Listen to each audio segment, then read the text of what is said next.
आनंदमय कोश और उसकी साधना भाग 1। गायत्री का 5वां मुख आनंदमय कोश है। जिस आवरण में पहुंचने पर आत्मा को आनंद मिलता है, जहाँ उसे शांति, सुविधा, स्थिरता, निश्चिंतता एवं अनुकूलता की स्थिति प्राप्त होती है, वही आनंदमय कोश है। गीता के दूसरे अध्याय में स्थित प्रज्ञ की जो परिभाषाएं की गई हैं और समाधिस्थ के जो लक्षण बताए गए हैं, वे ही गुण, कर्म, स्वभाव आनंदमयी स्थिति में हो जाते हैं। आत्मिक परमार्थों की साधना में मनोयोग पूर्वक संलग्न होने के कारण सांसारिक आवश्यकताएं बहुत सीमित रह जाती हैं। उनकी पूर्ति में इसलिए बाधा नहीं आती कि साधक अपनी शारीरिक और मानसिक स्वस्थता के द्वारा जीवन उपयोगी वस्तुओं को उचित मात्रा में आसानी से कमा सकता है। प्रकृति के परिवर्तन, विश्वव्यापी उतार चढ़ाव, कर्मों की गहन गति, प्रारब्ध भोग, वस्तुओं की नश्वरता, वैभव की चपलता आदि कारणों से जो उलझन भरी परिस्थितियां सामने आकर परेशान किया करती हैं, उन्हें देखकर वह हंस देता है। सोचता है, प्रभु ने इस संसार में कैसी धूप छां का, आंख मिचौनी का खेल खड़ा कर दिया है। अभी खुशी तो अभी रंज, अभी वैभव तो अभी निर्धनता, अभी जवानी तो अभी बुढ़ापा, अभी जन्म तो अभी मृत्यु, अभी नमकीन तो अभी मिठाई। ये दुरंगी दुनिया कैसी विलक्षण है। दिन निकलते देर नहीं हुई कि रात की तैयारी होने लगी, रात को आए जरा सी देर हुई कि नवप्रभात का आयोजन होने लगा। वह तो यहाँ का आदि खेल है। बादल की छाया की तरफ पल पल में धूप छां आती है। मैं इन तितलियों के पीछे कहाँ दौड़ूं? मैं इन क्षण क्षण पर उठने वाली लहरों को कहाँ तक गिनूं? पल में रोने, पल में हंसने की बाल क्रीड़ा में क्यों करूं? आनंदमय कोश में पहुंचा हुआ जीव अपने पिछले 4 शरीरों अन्नमय, प्राणमय, मनोमय और विज्ञानमय कोश को भली प्रकार समझ लेता है। उनकी अपूर्णता और संसार की परिवर्तनशीलता दोनों के मिलने से ही एक विषैली गैस बन जाती है, जो जीवों को पाप तापों के काले धुएं से कलुषित कर देती है। यदि इन दोनों पक्षों के गुण दोषों को समझकर उन्हें अलग अलग रखा जाए, बारूद और अग्नि को इकट्ठा न होने दिया जाए, तो विस्फोट की कोई संभावना नहीं है। ये समझकर वो अपने दृष्टिकोण में दार्शनिकता, तात्विकता, वास्तविकता, सूक्ष्मदर्शिता को प्रधानता देता है। उसके अनुरूप उसे सांसारिक समस्याएं बहुत हल्की और महत्वहीन मालूम पड़ती हैं। जिन बातों को लेकर साधारण मनुष्य बेतरह दुखी रहते हैं, उन स्थितियों को वह हल्के विनोद की तरह समझकर उपेक्षा में उड़ा देता है और आत्मिक भूमिका में अपना दृढ़ स्थान बनाकर संतोष और शांति का अनुभव करता है। गीता के दूसरे अध्याय में भगवान श्री कृष्ण ने बताया है कि स्थित प्रज्ञ मनुष्य अपने भीतर की आत्म स्थिति में रमण करता है, सुख दुख में समान रहता है, न प्रिय से राग करता है और न अप्रिय से द्वेष करता है। इंद्रियों को इंद्रियों तक ही सीमित रहने देता है, उसका प्रभाव आत्मा पर नहीं होने देता। कछुआ जिसे अपने अंगों को समेटकर अपने भीतर कर लेता है, वैसे ही वह अपनी कामनाओं और लालसाओं को संसार में न फैलाकर अपनी अंतः भूमिका में ही समेट लेता है। जिसकी मानसिक स्थिति ऐसी होती है, उसे योगी, ब्रह्मभूत, जीवन मुक्त या समाधिस्थ कहते हैं। आनंदमय कोश की स्थिति पंचम भूमिका है। इसे समाधि अवस्था भी कहते हैं। समाधि अनेक प्रकार की है। काष्ठ समाधि, भाव समाधि, ध्यान समाधि, प्राण समाधि, सहज समाधि आदि 27 समाधियाँ बताई गई हैं। मूर्छा, नशा एवं क्लोरोफॉर्म आदि सूंघने से आई हुई समाधि को काष्ठ समाधि कहते हैं। किसी भावना का इतना अतिरेक हो कि मनुष्य की शारीरिक चेष्टाएं संज्ञा शून्य हो जाएं, उसे भाव समाधि कहते हैं। ध्यान में इतनी तन्मयता आ जाए कि उसे अदृश्य एवं निराकार सत्ता साकार दिखाई पड़ने लगे, उसे ध्यान समाधि कहते हैं। इष्ट देव के दर्शन जिन्हें होते हैं, उन्हें ध्यान समाधि की अवस्था में ऐसी चेतना आ जाती है कि अंतर उन्हें विदित ही नहीं होता। कि हम दिव्य नेत्रों से ध्यान कर रहे हैं या आंखों से स्पष्ट रूप से अमुक प्रतिमा को देख रहे हैं।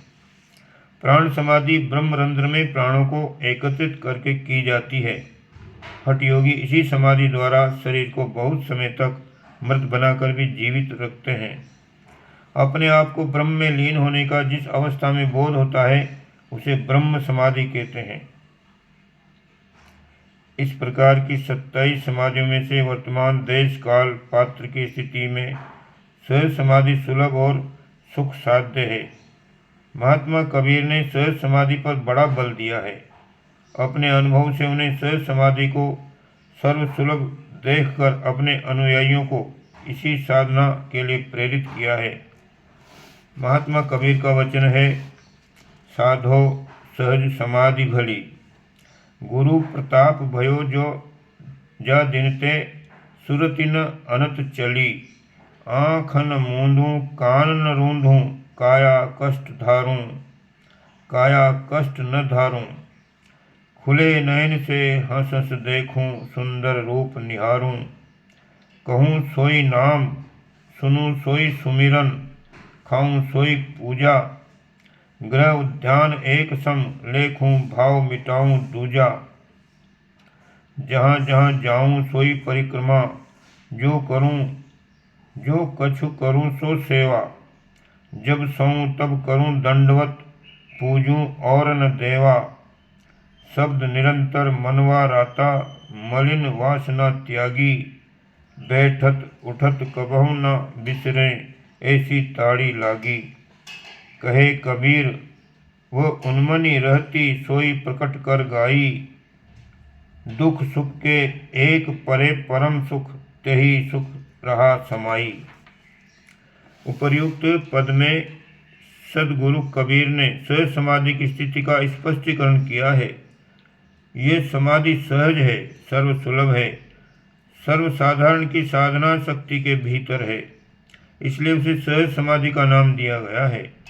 हठ समाधियाँ कठिन हैं, उनका अभ्यास करते हुए समाधि की स्थिति तक पहुँचना असाधारण कष्ट साध्य है।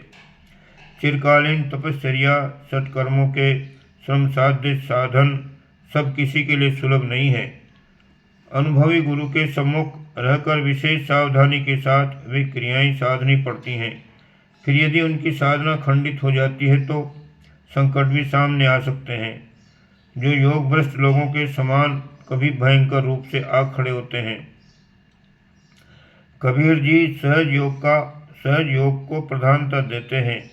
सहज योग का तात्पर्य है सिद्धांतमय जीवन, कर्तव्यपूर्ण कार्यक्रम, क्योंकि इंद्रिय भोगों, पार्श्विक वृत्तियों एवं काम, क्रोध, लोभ, मोह की तुच्छ इच्छाओं से प्रेरित होकर आमतौर से लोग अपना कार्यक्रम निर्धारित करते हैं और इसी कारण कई प्रकार के कष्टों का अनुभव करते हैं।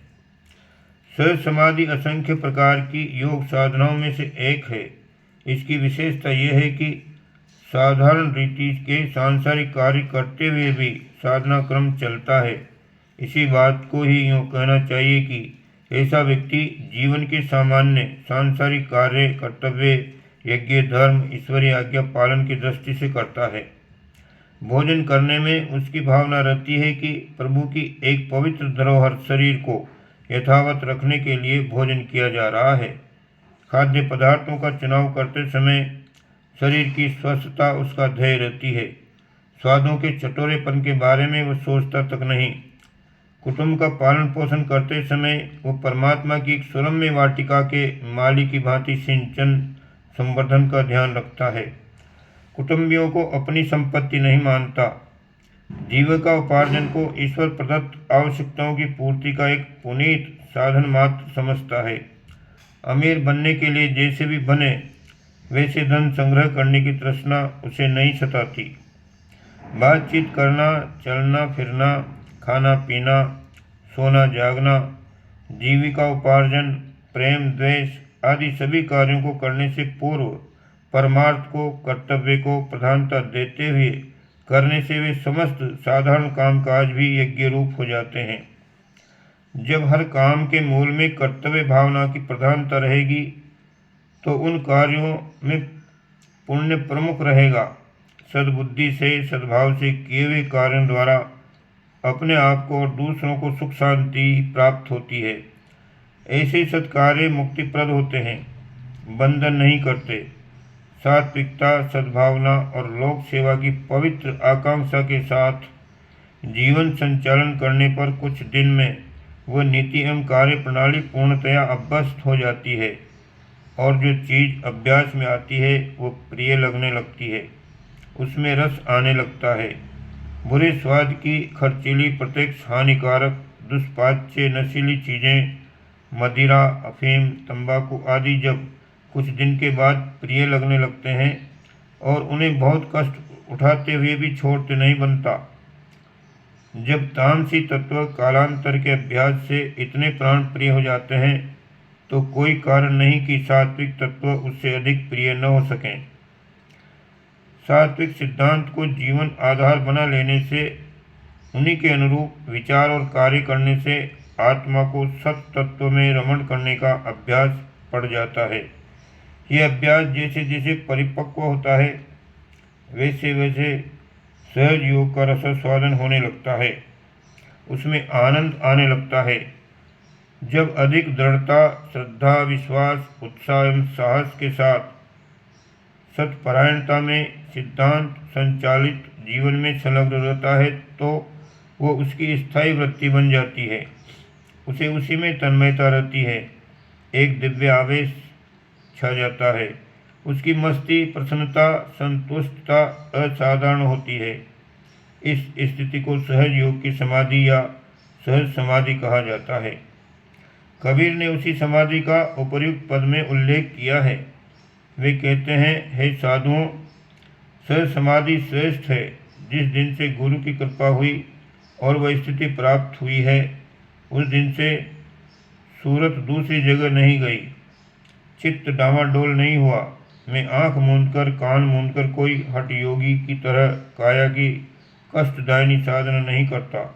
मैं तो आँख खोले रहता हूँ और हंस हंस कर परमात्मा की पुनीत कृति का सुंदर रूप देखता हूँ। जो कहता हूँ सो नाम जप है, जो सुनता हूँ सो सुमरिन है, जो खाता पीता हूँ सो ही पूजा है। घर और जंगल एक साथ देखता हूँ और द्वैत का अभाव मिटाता हूँ। जहाँ जहाँ जाता हूँ वही परिक्रमा है, जो कुछ करता हूँ सोई सेवा है। जब सोता हूँ तो वही मेरी दंडवत है। मैं एक को छोड़कर अन्य देव को नहीं पूछता। मन की मलिन वासना छोड़कर निरंतर शब्द में अंतःकरण की ईश्वरीय वाणी सुनने में रत रहता हूँ। ऐसी ताड़ी लगी है, निष्ठा जमी है कि उठते बैठते वह कभी नहीं बिसरती। कबीर कहते हैं कि मेरी ये उन्मनी हर्ष शोक से रहित स्थिति है, जिसे प्रकट करके गाया है।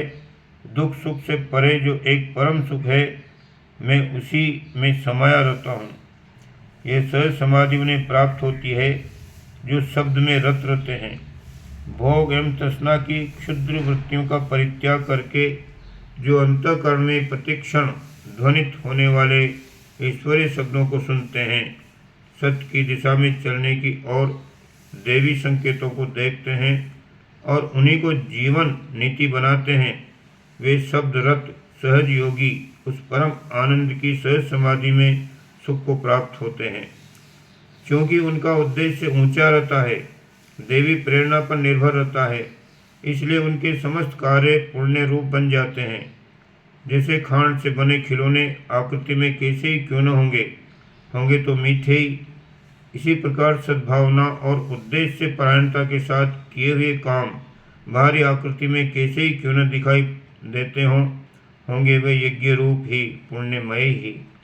सत्य परायण व्यक्तियों के संपूर्ण कार्य, छोटे से छोटे कार्य, जहाँ तक कि चलना, सोना, खाना, देखना तक ईश्वर आराधना बन जाते हैं। कम प्रयास में समाधि का शाश्वत सुख उपलब्ध करने की इच्छा रखने वाले अध्यात्म मार्ग के पथिकों को चाहिए कि वे जीवन का दृष्टिकोण उच्च उद्देश्यों पर अवलंबित करें, दैनिक कार्यक्रम का सैद्धांतिक दृष्टि से निर्णय करें, भोग से ऊंचे उठकर योग में आस्था का आरोपण करें। इस दिशा में जो जितनी प्रगति करेगा उसे उतने ही अंशों में समाधि के लोकोत्तर सुख का रसास्वादन होता रहेगा। आनंदमय कोश की साधना में आनंद का रसास्वादन होता है। इस प्रकार की आनंदमयी साधनाओं में से 3 प्रमुख साधनाएं आगे हम उनको बताएंगे। आज ये जो भाग है, प्रथम भाग, इसका वीडियो यहीं हम समाप्त कर रहे हैं। आगे आनंदमय कोश की साधना, जिस प्रकार से नाद साधना है, बिंदु साधना है, आगे हम अगले वीडियो में इसको बताएंगे। ओम शांति।